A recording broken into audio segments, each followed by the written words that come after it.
अखिल भारतीय गुरुदेव सेवा मंडळ मूलच्या वतीने राष्ट्रसंत तुकडोजी महाराज ग्रामजयंती महोत्सव आणि प्रचारक चिंतन मेळाव्याचे आयोजन महादुर्गा माता मंदिर सभागृहात मोठ्या उत्साहात संपन्न झाला।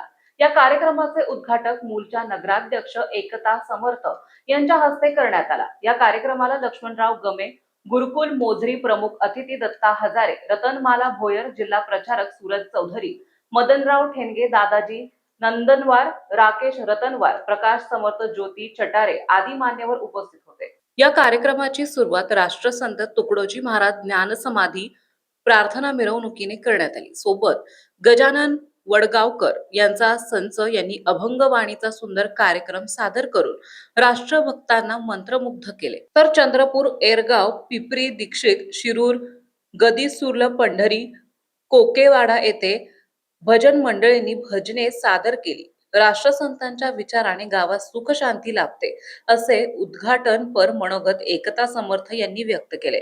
तर माजी नगराध्यक्ष रतनमाला भोयर यांनी राष्ट्रसंतांचा महिमा सांगितला। उपस्थित मान्यवरांनी समायोजित मार्गदर्शनातून अमूल्य सदविचारांचा संदेश दिला।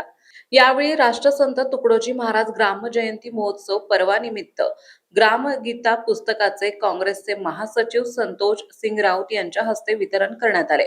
कार्यक्रमाचे संचालन सुखदेव शौचालय यांनी केले, तर प्रास्ताविक ग्रामगीताचार्य शरद सहारे यांनी केले, तर आभार प्रदर्शन प्राध्यापक वसंत ताजने यांनी मांडले। कार्यक्रम आयोजन आणि यशस्वी करण्याकरिता गणेश मांडवकर, नामदेव पिजुरकर, प्राध्यापक किसन वासाडे, ताजने सर, देशमुख साहेब, विजय लाडे यांच्यासह गुरुदेव सेवा मंडळाचे समस्त पदाधिकारी आणि सेवक प्रचारक उपस्थित होते। प्रतिनिधी रवी बर्डे, न्यूज 7 मराठी, मूल, चंद्रपूर।